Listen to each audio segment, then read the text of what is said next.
जो आप देख रहे हैं वो घाट राम रेखा घाट है। यहाँ पे बताया गया है कि प्रभु श्री राम यहाँ पे तारका के वध करने के बाद यहाँ पे स्नान कर रहे थे। इसी घाट पे यहीं पे माँ गंगा के नदी में यहीं पे स्नान किया था उन्होंने, और यहीं पे कोई पत्थर नहीं था, कुछ भी नहीं था, तो इसी गंगा के बालू को उठा करके उन्होंने शिवलिंग बनाया था। तो उस शिवलिंग पे उनके हस्तरेखाओं के निशान है, साथ ही उनके पद चिन्ह भी हैं। आज की इस वीडियो में हम वो दोनों चीज़ आपको जो दिखाने वाले हैं वो बहुत ही ऐतिहासिक है और रामायण काल से जुड़ी हुई है। पद चिन्ह भी दिखाएंगे और वो शिवलिंग भी दिखाएंगे, साथ में इस राम रेखा घाट की कहानी भी बताने जा रहे हैं। आइए देखते हैं अनकोट की विशेष पेशकश में राम रेखा घाट।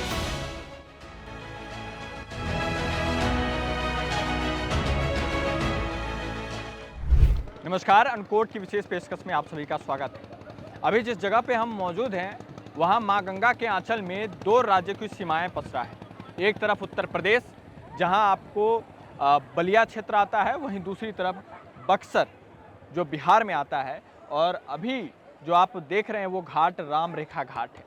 यहाँ पे बताया जाता है कि बहुत प्राचीन और बहुत ही ऐतिहासिक कहानियाँ जुड़ी हुई हैं और जो श्री राम से सीधा सीधा मेल खाती हैं।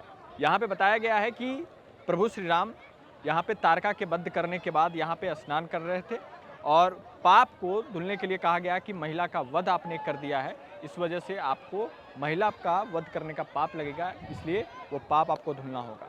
फिर इसी घाट पर आकर श्री राम ने यहाँ पे गंगा में स्नान किया था और यहीं पे कोई पत्थर नहीं था, कुछ भी नहीं था, तो इसी गंगा के बालू को उठा करके उन्होंने शिवलिंग बनाया था और शिवलिंग को पूजा किया था। पूजा करने के दौरान वो शिवलिंग बार बार भंग हो जा रहा था, उसको स्थापित करने के लिए उन्होंने दोनों हाथों से जोर लगाया, तो उस शिवलिंग पे उनके हस्तरेखाओं के निशान हैं, साथ ही उनके पद चिन्ह भी हैं। आज की इस वीडियो में हम वो दोनों चीज़ आपको जो दिखाने वाले हैं वो बहुत ही ऐतिहासिक है और रामायण काल से जुड़ी हुई है। इस पूरे वीडियो में हम आपको वो पद चिन्ह भी दिखाएंगे और वो शिवलिंग भी दिखाएंगे, साथ में इस राम रेखा घाट की कहानी भी बताने जा रहे हैं।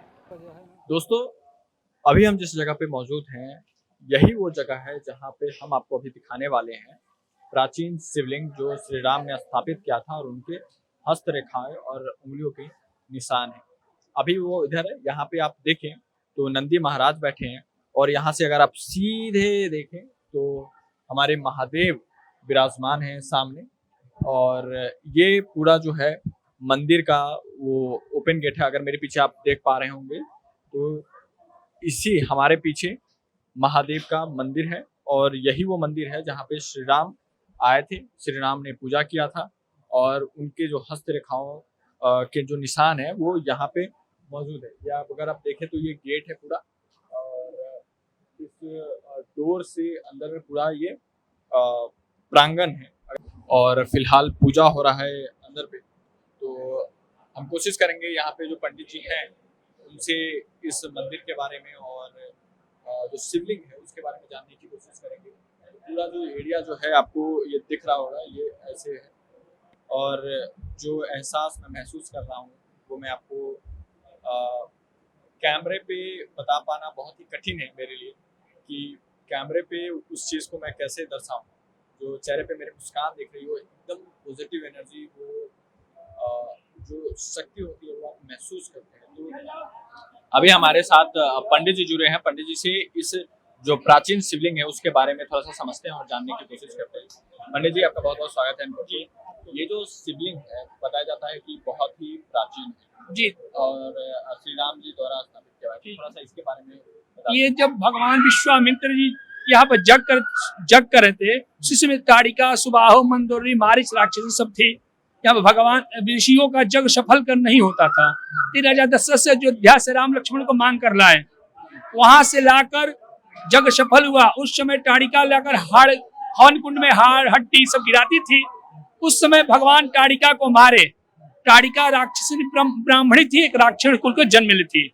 वह जग उसके बाद भगवान मारकर ब्रह्म हत्या का दोष लगा बाबा राम को। वही शिवलिंग को स्थापना किए। उसे गंगा जी से बालू ला, उस समय पत्थर सीमेंट नहीं था, गंगा से बालू लाकर बालू का लिंग बनाए और जल ढारे। जल ढारने के बाद जब जल ढारने तो बालू का लिंग दहने लगा।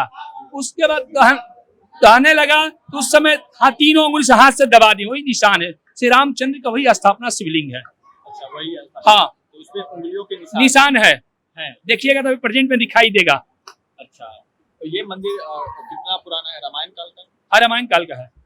बाल अवस्था भगवान जब आए थे उसी समय का है। अच्छा, और आप कब से यहाँ पे पूजा करते हैं? हम तो कई पुरुष यहाँ पर गल गए, कई लोग हमारे बाबा परदादा गल गए यहाँ पर, कई पीढ़ी से कर रहे हैं। कभी ऐसी अनुभूति हुई है, कोई दिव्य अनुभूति आपको व्यक्तिगत रूप से? एकदम होती है। बाबा एकदम हेतु दर्शन देते हैं, सपना दिखाते हैं। अच्छा, एकदम पूजा ना हो, बाबा को हेतु ना हो तो न करेंगे तो हम लोग खाएंगे नहीं। सर्वप्रथम बाबा का जल चढ़ाने के बाद ही अन्न ग्रहण करते हैं, हम लोग जल पीते हैं। हाँ, कोई वाक्य आप शेयर करना चाहते हो? ऐसा कोई अनुभूति हुआ या कोई सपना आपने देखा हो? एकदम सपना देखा, बाबा हमको सपना में दिखाई देते हैं, दिखाई देते हैं? एकदम दिखाई देते हैं। कोई वाक्य आप बताना चाहें? भगवान आप लोग सबसे ये जन लोगों से हमको कल यही कहना है, बाबा पर एक लोटा जल, एक बेलपत्र चाहिए, सारा समस्या का हल है। राम का स्थापित शिवलिंग, बस एक लोटा जल तन से मन से लगन से भगवान के सामने एक लोटा जल अर्पण करिए, एक बेलपत्र चढ़ेगा, सर आपका कल्याण हो जाएगा। पंडित जी, बहुत बहुत आभार, आपने बताया। चलिए, आपका भी बहुत बहुत आनंद रहिए, मस्त रहिए, बाबा आपका कल्याण करे, हमारा भी कल्याण करे। तो ये आपको हमने शिवलिंग के बारे में बताया है। ये पूरा प्रांगण तो हमने आपको दिखाई दिया था, और बहुत ही प्राचीन शिवलिंग है ये, और यहीं पे उंगलियों के निशान हैं भगवान के, और उसमें दिखते हैं, वो प्रॉपर दिखाई देते हैं। तो ये प्रॉपर शिवलिंग है। इस मंदिर के बारे में जितना भी बताया जाए वो कम होगा, क्योंकि यहाँ पे आपको इतना तरह तरह के लोग मिलते हैं, साथ में कई सारे ज्ञानी पुरुष भी मिलते हैं। उसके बाद जो धार्मिक सेंटर बोलते हैं, धर्म का जो सेंटर बोलते हैं, वो भी आपको महसूस होगा, वो एनर्जी, वो पावर महसूस होगा। तो ये खुद में एक कमाल की अनुभूति है। तो जब भी मौका मिले आपको जरूर आना चाहिए। नमस्कार, अभी हमारे साथ महंत जी हैं, और हम जिस प्रांगण में हैं वो महर्षि विश्वामित्र जी का ये मंदिर है। यहाँ पे आपको बहुत ही ऐतिहासिक महत्व है, ये सब हम जानेंगे। महंत जी, पहले आप का बहुत बहुत स्वागत है अन्नकूट पे। थोड़ा सा हमारे दर्शकों के लिए आप अपना परिचय दे दीजिए। आप सभी भक्तों को जय श्री सीताराम।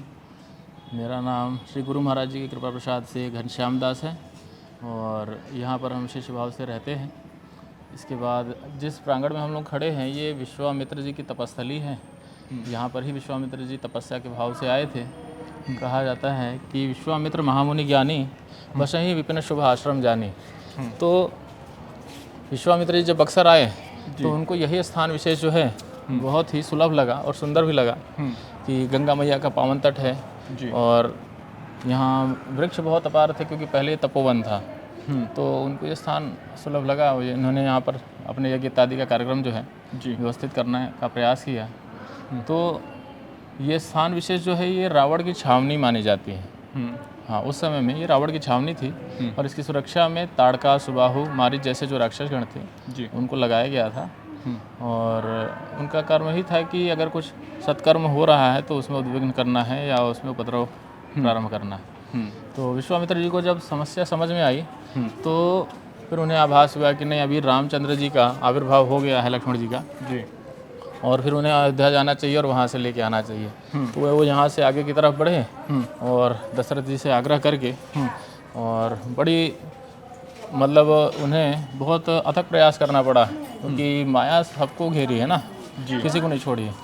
तो दशरथ जी भले ही भगवान के पिता क्यों न रहें, जब उनको बात आई कि नहीं अभी राम जी को भेजना है, तो बहुत संघर्ष के साथ विश्वामित्र जी को लेके आना पड़ा।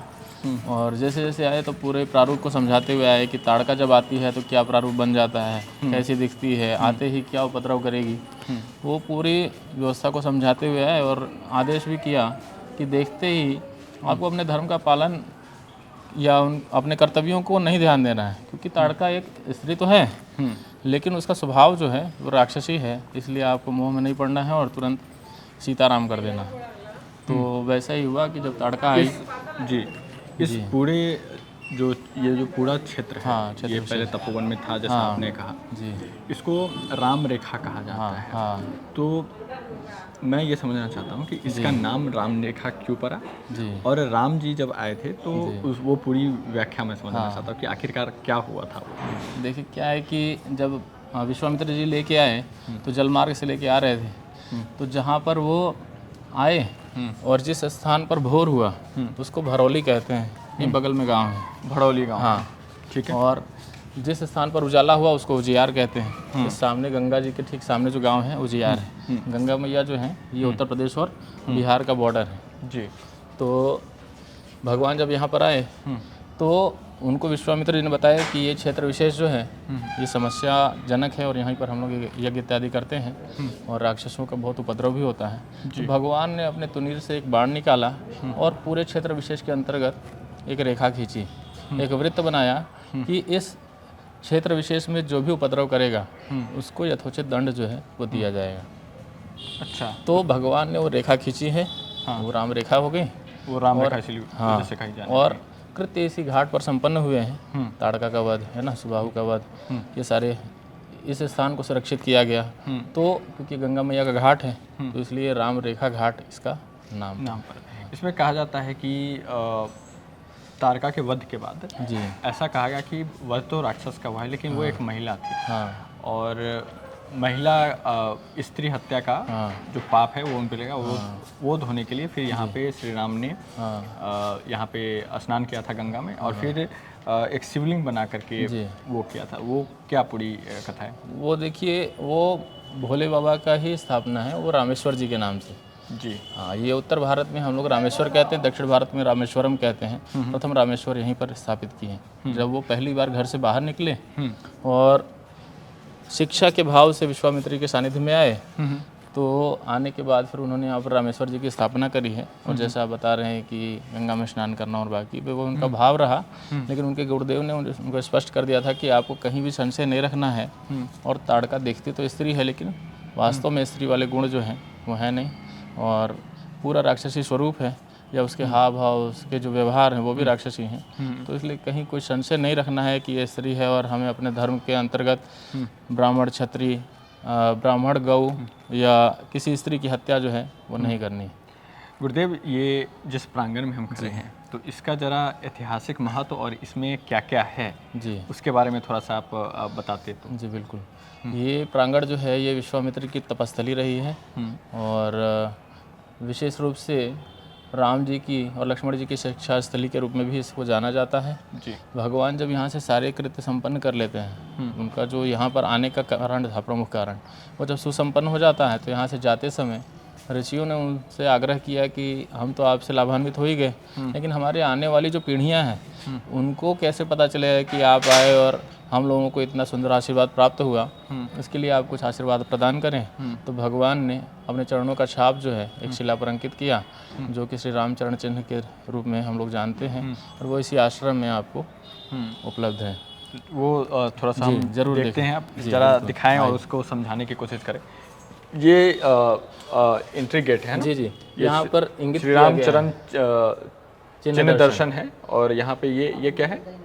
ये वन मार्ग के अनेक तीर्थों के पवित्र रस समन्वित श्री राम चरणारविंद है जी। तो भगवान कई सारे तीर्थाटन किए और उनके चरण चिन्ह यहाँ पर हैं, तो ये भाव है कि नहीं, सभी तीर्थों का फल जो है इस दर्शन से प्राप्त होता है। तो ये चिन्ह मात्र है और बाकी चरण चिन्ह जो है वो अंदर की तरफ तो है। अभी हम साथियों, अभी हम इस एक सकरा सा रास्ता ये नीचे जाता है, इसे हम और गुरुदेव जी के साथ नीचे उतरते हैं और आपको दिखाने की कोशिश करते हैं। हम लोग जो इसे गर्भगृह ओरिजिनल गर्भगृह है जी, ये वहाँ पे हम जाते हैं और आपको दिखाने की कोशिश करते हैं जो ओरिजिनल पद चिन्ह है श्री राम का, वो एक्सक्लूसिव आपको हम लोग दिखाने वाले हैं अभी, और उसका जो महत्व है और क्या ऐतिहासिक चीज़ है वो समझने की हम कोशिश करेंगे। तो आइए हमारे साथ हम देखते हैं। तो ये जो पूरा नीचे का जो तल है, ये जो पूरा नीचे का तल है ये गर्भगृह है, और यहीं पे आपको पद चिन्ह है। और मेरे नीचे जो आप देख रहे हैं ये पद चिन्ह है। महाराज जी आप बताइए जरा।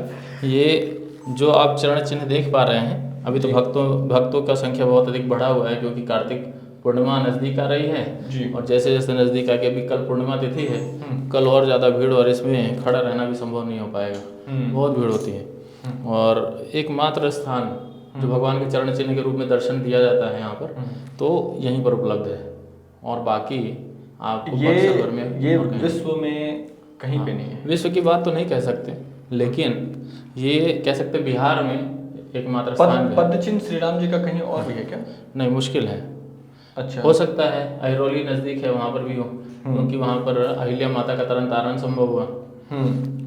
लेकिन प्रमुख रूप से यहीं पर दर्शन होता है। हाँ, और आप जरा देखेंगे तो ये जो चिन्ह है, एक होता है कि हल्का सा उभार आपको देखने को मिले, प्रॉपर चिन्ह उंगलियों के निशान आपको देखने को मिल रहे होंगे और पाँव के निशान आपको देखने को मिले। ये सब इसकी तो बनावट जो है, हाँ ये जो इसकी कॉर्नर बनावट है के बारे में, और ये जो पत्थर है, ये सब कितना पुराना है? ये बताया जाता है कि जो सेतु बांध रामेश्वरम है ना, वो पुल पे जो पत्थर लगा हुआ है उसकी क्वालिटी और इसकी क्वालिटी दोनों सेम है। सेम है, उसी समय का है। हाँ, अच्छा। कुछ लोगों ने जो पुरातत्व विभाग से संबंधित हैं या जो वैज्ञानिक लोग हैं, उन लोगों ने प्रयास भी किया, ऐसी सूचना भी मिलती है, तो उन्होंने यही पाया कि नहीं, दोनों ही क्वालिटी है वो सेम है। अच्छा, जब मेन जो पोर्शन है इसका ये वाला पोर्शन है, ये टाइल्स वाला पोर्शन नहीं है। हाँ, ये टाइल्स वाला पोर्शन बाहर से कवर किया गया है। पहले शीशा भी लगाया गया था, देखिए। अच्छा, लेकिन बीच में टूट गया है तो उसको हटा दिया गया, कि फिर बाद में फिर वैसे ही हो जाता, भक्त मानते नहीं हैं जी, तो इसलिए हटा दिया गया है। अच्छा महाराज जी, यहाँ पे मैं गलत नहीं तो यहाँ पे पंचमुखी ये ब्रह्मा जी की जी, ये ब्रह्मा जी। अच्छा, और ये भक्तों का ये भी बहुत ही पुराना है। हाँ, ये भी बहुत पुराना है। ये मूर्ति देख के पता चल रहा है कि ऐसी मूर्तियाँ जो हैं जी, अब ऐसे पत्थर की क्वालिटी जो है बहुत मुश्किल है, और इस भाव से बनाना जो है वो भी बहुत बहुत कठिन कार्य है। अच्छा, अभी जैसा हम लोग देख रहे हैं कि भक्तों का ऐसा भाव आया कि भगवान पूर्ण ब्रह्म का अवतार लेके मानव स्वरूप में आए, तो वो भी संचालक ही हैं, और इस सृष्टि के संचालक जो है वो ब्रह्मा जी हैं। तो ब्रह्मा जी को भक्तों ने फिर यहाँ पर स्थापित किया। और ये यहाँ पे आकर के खुद में एक ये अद्वितीय स्थान है जी, अद्वितीय स्थान है। और अगर भाव से आए तो अविस्मरणीय तथ्य जो है यहाँ पर आपको दिखेंगे। और हम तो आग्रह यही करेंगे कि आप तो महंत हैं यहाँ के, आप रोज रहते कुछ अभी महंत तो नहीं है, अभी महाराज जी के शिष्य हैं, कृपा पात्र जरूर है जी। तो आप यहाँ पे बड़े लंबे समय से, तो कोई ऐसी अनुभूति आपको भी जिसकी बात? अनुभूति तो बहुत सारी है। देखिए, यहाँ पर आप रहें तो आप किसी दूसरे स्थान में रहेंगे ना साधारण से, तो आपको भय का अनुभव होगा, भय जरूर प्रतीत होगा, लेकिन यहाँ पर कभी भी ऐसा महसूस नहीं हुआ, कभी नहीं। हम लोग रात में अक्सर अकेले भी निकल जाया करते हैं, यहाँ पर साथ में भी रहते हैं, कई सारे उत्सव भी हुए, अंधेरा भी रहता है, उजाला भी रहता है, सारी चीज़ें हैं, लेकिन कभी ऐसा महसूस नहीं हुआ कि कहीं कोई भय है। हमेशा ऐसा लगता है सात्विक ऊर्जा का भंडार है, सात्विक ऊर्जा का भंडार। और कमाल की बात है कि हमारे बिहार में है जी इतना हिस्टोरिक प्लेस, ये बहुत ही सुलभ है, ये बहुत ही सुलभ है। और ब्रह्मा जी की जो मूर्ति है ये आपको बहुत कम जगह देखने को मिलेगी, बहुत कम जगह देखने को मिलेगी बिहार में शायद। तो ये पदचिन्ह आपको हमने अभी दिखाया है, ये पदचिन्ह पूरा, और ये बहुत ही ऐतिहासिक है और श्री राम के काल का है, उस समय का है ये। और पत्थर की जो क्वालिटी है वो उस समय के जो राम सेतु जो हैं, जो लगा हुआ है पत्थर, वो रामेश्वरम में वो उसी चीज़ का है। तो ये बहुत ही प्राचीन मंदिर आप कहें तो हैं, और आप सभी को मौका मिले तो बक्सर में आकर के, बक्सर का प्राचीनतम मंदिर है, प्राचीनतम मंदिर है। अभी हम और भी जगह ऊपर निकलते हैं और आपको दिखाते हैं और क्या क्या है इस पूरे प्रांगण में, और कोशिश करेंगे कि आपको बेहतर से बेहतर तरीके से आपको दिखा सकें जी। पहले आप आगे चलिए।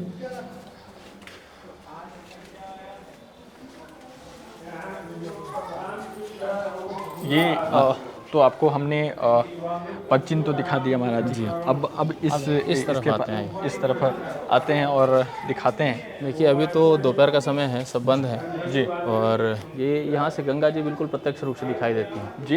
ये गेट जो है, यहाँ से गंगा मैया का दर्शन बिल्कुल प्रत्यक्ष होता है। यहाँ से गंगा मैया बिल्कुल सामने, सीधे सामने दिख जाती हैं। और क्योंकि दोपहर का समय है और समय भी थोड़ा ऐसा ही है कि मंदिर बंद होने का प्रांगण नहीं, हम बाद में दिखा देंगे इस चीज़ को। ये यज्ञ स्थली, यज्ञ स्थल है।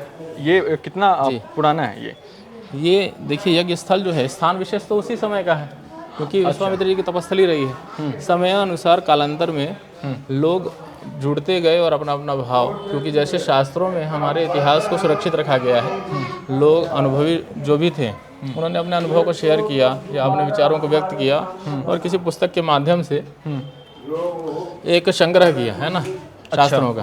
तो यही वो जगह है जहाँ पे यही वो जगह है जहाँ पे आप यज्ञ करते थे विश्वामित्र, और यहीं पर उपद्रव भी होता था। उपद्रव भी होता था राक्षसों के द्वारा। अच्छा, जैसे कि हमने सीरियल्स में देखा है कि यज्ञ हो रहा है और जी और कोई राक्षस आकर के यज्ञ भंग करने की प्रयास कर रहा है, तो ये वही जगह है, यही स्थान है। अच्छा, इसी स्थान को मतलब यहीं पे तारका आकर के वो सारा जो कुकृत्य करती थी वो यही वो जगह था। इसी स्थान को सुरक्षित करने के लिए भगवान यहाँ पर आए जी, और ये सारी लीला जो है रची गई।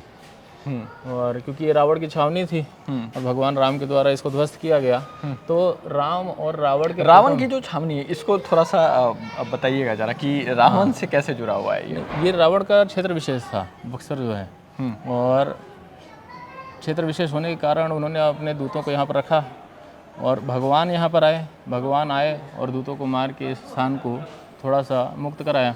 मुक्त कराने के बाद, क्योंकि भगवान ने रावण के पहले स्थान को ध्वस्त किया और राक्षसों से मुक्त कराया, इसलिए राम और रावण के युद्ध की प्रथम शुरुआत जो है यहीं से होती है। राम जी और रावण कैसे कनेक्ट हुए, तो राम जी और रावण के युद्ध की शुरुआत जो है यहीं से होती है। अच्छा, हाँ, पहली बार रावण मारीच को जो मारे वो बाढ़ का फर निकाल के मारे, नोक निकाल के जी, और दूसरी बार जो है वो फिर सोने का हिरण बन के आया था और वहाँ पर फिर उसका सीताराम की। इस प्रांगण में और भी कुछ ऐसा है जो कि ऐतिहासिक है? हाँ, कौन सा क्षेत्र है? यहाँ से देखिए बढ़िया बात ये है कि इसमें अभी कलिकाल में हम लोग जिस भी देवी देवता की पूजा करना चाहें तो बहुत मुश्किल हो जाता है कि नहीं, कहीं पे देवी मिल रही हैं, कहीं शंकर भगवान हैं, कहीं राम जी हैं, कहीं कृष्ण भगवान हैं, इसमें सब एक साथ आपको उपलब्ध हो जाएंगे। अच्छा, सभी भगवान के मंदिर स्थापित किए गए हैं यहाँ पे? सभी देवी देवताओं के मंदिर जो हैं वो सुलभ हैं और कहीं पे भी कोई रोक टोक नहीं है। हर जगह पे आप जाकर पूजन कर सकते हैं, दर्शन कर सकते हैं। जैसे कि अभी हम लोग देखें कि चरण चिन्ह में गर्भगृह है। चरण चिन्ह जो है वो थोड़ा सा नीचे जा करके, हाँ, तो ये पहले से वो ऐसे ही था कि या फिर ऊपर से कंस्ट्रक्शन? नहीं, उसको कंस्ट्रक्ट किया गया है क्योंकि सुरक्षा के दृष्टिकोण से। अच्छा, क्योंकि अगर पहले तो मिट्टी का रहा तो मिट्टी की व्यवस्थाएं जैसी थी, फिर देखा गया कि नहीं बारिश है और बारिश के साथ में फिर तो ज़मीनी स्तर के जो कीट मकोड़े होते हैं उनको देखते हुए फिर हुआ कि नहीं बहुत ज़्यादा मिट्टी चाल दे रहे हैं तो लोगों को दर्शन करने में समस्या आ रही है। मिट्टी का अगर अधिकता हो जाएगा तो फिर वो जो चरण है वो भी छुप जाएगा और उसमें भी गंदगी बहुत ज़्यादा रहेगी, तो उसको फिर व्यवस्थित कर दिया। यहाँ पे कहा जाता है कि जो शिवलिंग है उस पर भी श्री राम के हस्तरेखाओं का चिन्ह है। वो भगवान जब आए तो रामेश्वर जी हैं, वो ठीक सामने गेट के ठीक सामने जो मंदिर है उसमें रामेश्वर जी हैं, तो उस स्थान पर उन्होंने रामेश्वर जी को स्थापित किया और स्थापित करने के बाद अपने हाथों का छाप उस पर दिया है। तो 3 गड्ढे ऊपर दिखाई देते हैं, तो भगवान की उंगलियों के छाप है। आप कब से हैं महाराज जी यहाँ पे? हमको लगभग 1.5 साल हुआ अभी। 1.5 साल से हैं आप? किस अखाड़े से जुड़े हुए हैं जी? किस अखाड़े से जुड़े हुए हैं? हम जूना अखाड़े से। अच्छा, लोग कितनी की संख्या में श्रद्धालु यहाँ पे आते हैं? श्रद्धालु तो देख ही रहे हैं कि अभी मंदिर बंद होने का समय हो गया है, विलम्ब भी हो रहा है, लेकिन लोगों की संख्या बढ़ी हुई है। तो हाँ, ऐसा अभी जैसे कि कार्तिक मास चल रहा है, शुक्ल पक्ष है, पूर्णिमा तिथि नज़दीक है, तो लोगों की संख्या अधिक है। कल आप अगर आएंगे तो कल गिनती नहीं कर सकते हैं, इतनी बड़ी संख्या में हो गया, कल गिनती नहीं कर सकते। और जैसा हम लोग प्रयास करते हैं कि नहीं ठीक है सबको उचित सुविधाएं प्राप्त हो जाएं और भीड़ में भी किसी को ऐसी शिकायत ना रहे कि अब दर्शन हम नहीं कर पाए या चरण चिन्ह जो है वो बंद हो गया, तो इसलिए हम लोग कल का गेट जो है वो खुला रखते हैं, जिस दिन बहुत ज़्यादा भीड़ होती है। और कई सारे कार्यक्रम जैसे कि जीतिया मनाते हैं लोग, छठ का कार्यक्रम होता है या मकर संक्रांति है, अभी कल पूर्णिमा का स्नान विशेष हो जाता है कार्तिक में, तो ऐसे अवसरों पर जो गेट इत्यादि हैं उसको भी बंद नहीं किया जाता है। अभी तो बंद करेंगे क्योंकि साधारण से समय है, लेकिन कल बहुत विशेष मेला रहता है और जिसमें कि ट्रैफिक जो है बहुत ज़्यादा जाम हो जाती है और पुलिस को भी, प्रशासन को जो है। महाराज जी, इसमें ऐतिहासिक रूप से कोई ऐसा हिस्सा अभी हमने मिस कर दिया क्या कि जो आप बताना चाहें खुद से कि ऐतिहासिक तो देखिए यही है कि स्थान विशेष जो है तपस्थली तो रही है विश्वामित्र जी की, और यहाँ पर जैसे एक देखिए चमत्कारिक प्रयोग कहते हैं कि जैसे गेट के आप बाहर जाएंगे ना तो आप सांसारिक हो जाते हैं, और जैसे गेट से अंदर आएंगे तो अभी आपके दिमाग में कुछ और नहीं चल रहा है, सिर्फ यहाँ की बातें चल रही हैं, कुछ और नहीं चलेगा। आप अभी जाके देख सकते हैं, जैसे गेट से बाहर निकलेंगे, रोड पर गए तो रोड पे जाते ही आप सांसारिक हो जाते हैं, और जैसे ही अंदर आते हैं आप आध्यात्मिक हो जाएंगे, आपके दिमाग में कुछ दूसरी बात आएगी नहीं। अभी आप हमारे आधे घंटे से चर्चा चल रही है, सिर्फ यहाँ के बारे में सोच रहे हैं जी, कोई दूसरी बात नहीं आएगी। एक तो ये, दूसरा शांति बहुत विशेष है। इतने लोगों के घूमने के बाद भी आपको बहुत ज़्यादा घबराहट नहीं होगी, बिल्कुल शांत रहेंगे। यहाँ पर लोग आते हैं, बहुत ऊंचे ऊंचे पद पर हैं, फिर भी आधा घंटा, 1 घंटा, 10 मिनट, 5 मिनट, जिसको जितना समय है, बहुत समय नहीं है तो सिर्फ दर्शन करके चले जाएंगे 2 मिनट में, लेकिन आते ज़रूर हैं जी। तो ये विशेषता है यहाँ की। महाराज जी, बहुत बहुत आभार इस पूरे प्रांगण की आपने व्याख्या की, हमारे दर्शकों के लिए आपने डिटेल में बताया, और इतना खूबसूरत है, इतना प्यारा है, और जो सुकून, जो एहसास, जो एनर्जी मुझे महसूस हो रही है अद्वितीय है, बहुत ही पॉजिटिव एनर्जी मैं फील कर रहा हूँ। तो आपका बताने के लिए इस क्षेत्र के बारे में बहुत ये देखिए, आभार तो आप लोगों का है कि आप लोग यहाँ पर आए जी, और लोगों को इस स्थान विशेष की जानकारी देकर और ज़्यादा सुलभ कराए कि नहीं ठीक है, अगर किसी को भगवान श्री राम के प्रति विशेष रुचि है और उनके श्री चरणों का दर्शन करना चाहते हो तो यहाँ पर खूब सुगमता से सुलभ है। आप जब भी चाहें तब आएँ और दर्शन कर सकते हैं, उसका लाभ उठाएं। और यहाँ पर हम लोग जहाँ खड़े हैं, त्रिवेणी संगम है, गंगा मैया सामने हैं, ये ठाकुर जी हैं और सामने रामेश्वर जी हैं। तो बहुत ही सुंदर और रमणीय स्थान है। यहाँ आने के बाद ही आपको अनुभव का ज्ञान हो पाएगा। हम लोग बताएंगे, तो होता नहीं, कुछ चीज़ें ऐसी होती हैं जो हम बता सकते हैं, लेकिन बताएंगे, लेकिन अनुभव जो है वो आपको थोड़ा विशेष हो पाएगा जब आप आएंगे तब। जी, बहुत बहुत आभार महाराज जी। धन्यवाद। श्री सीताराम। आप सभी बतों को श्री सीताराम। अभी हमारे साथ बाबा जी मौजूद हैं। बाबा, आप कब से रह रहे हैं यहाँ पे? विश्वामित्र जी के परिचय ना। जी जी, बताइए। विश्वामित्र जी गाधी राजा के लड़के थे। जो गाजीपुर है वो अपना बिहार था। ये तो जवाहरलाल राजेंद्र प्रसाद ले मांग लिए है। वो बलिया वलिया तमाम गोरखपुर तक ये भूमि गंगा उस पार की ले लिए, और वहीं के राजकुमार थे। विश्वामित्र को, वो पूरे सेना को भी, वशिष्ठ जी, उनकी झोपड़ी थी, उसमें कुछ नहीं दिखाई देता था, लेकिन उनके पूरे सेना को आमंत्रित दे दिए कि आज आप यहीं प्रसाद पावें।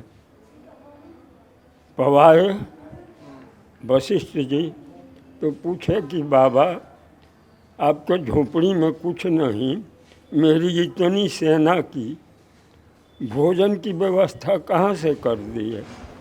तो उन्होंने बताया कि मेरी कामधेनु है, ये हमें सब दे देती है। तो उन्होंने कहा ये तो राजा के योग्य है, गौ को मुझे दे दो। तो कहे कि नहीं, ये नहीं होगा। तो कहा कि हम बलात्कार छीन लेंगे। कहा कि छीन लो। तो वहीं छीनने लगे। क्या छीनेंगे? वो कामधेनु को। अच्छा। तो वो कामधेनु पूछी तो वो बताए कि तुम अपनी रक्षा स्वयं करो।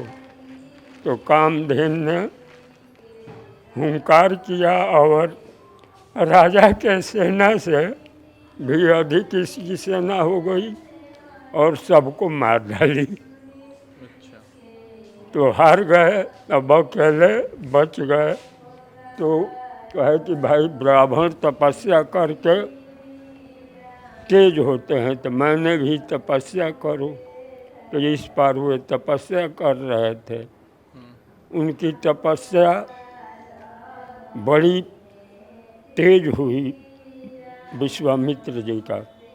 तो इंद्र ने मेनका को विदा किया और कहा कि उनकी तपस्या का भंग करो। तो मेनका गंगा में स्नान करने लगी और गीत गाने लगी। तो बाबा ने मधुर स्वर तो श्रवण सुन लेता है, तो देख रहे थे जब मेनका को स्नान करते और गीत गाते देखे तो मेनका जल से निकलकर बाबा के पास चली आई और बाबा से कही कि बाबा मेरा कोई नहीं है, आप रखें हमें। तो गंधर्व विवाह किए और उन्हीं की मेनका के गर्भ से शकुंतला नाम की राजकुमारी जन्मी, जो कि दुष्यंत राजा की पत्नी बनी। और ये कहे कि विश्वामित्र जी की मेनका अब तुम यहाँ रहो, मैं चला, और दूसरे स्थान पर चले गए। तो इंद्र आए और मेनका से बोले कि तुम इस गर्भ को विसर्जन कर दो, निकाल दो। तो बालिका जन्म ली और वो इंद्रलोक चली गई। बालिका को इसी तरह छोड़ दिया। तो वहीं कुम्हांड ऋषि गंगा स्नान करने आ रहे थे, 2-4 ऋषि थे। तो बालिका की रुदन सुने। तो कुम्हांड ऋषि का कोई बच्चा नहीं था, तो ले जाकर मेनका को पाले और वहीं दुष्यंत राजा से प्रेम हुआ।